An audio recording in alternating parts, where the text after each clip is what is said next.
যে খেলা হলো তার ফাইনাল ম্যাচের ম্যান অফ দ্য ম্যাচ হয়েছেন মাহবুল্লাহ সজল, ধামস thunder.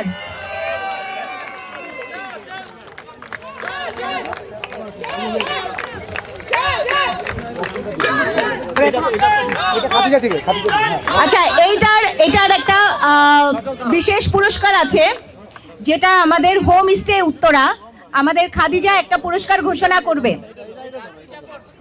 Khadija. Hello, good afternoon.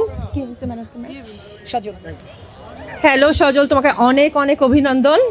এটা আমাদের উত্তরা হোমস্টে থেকে তোমার জন্য ছোট্ট একটা গিফট। না না, এটা উইথ ফ্যামিলি, তুমি এখানে মোস্ট ওয়েলকাম আমাদের এখানে। সজল, তোমাকে রাত্রি যাপনের একটা সুযোগ দেওয়া হয়েছে, সাথে রেজিস্টার্ড বউ লাগবে। সেটা বলা যাবে না, সেটা সজলের ব্যাপার। কাবির নামা আলাদা আলাদা না, একটা হইতে হবে।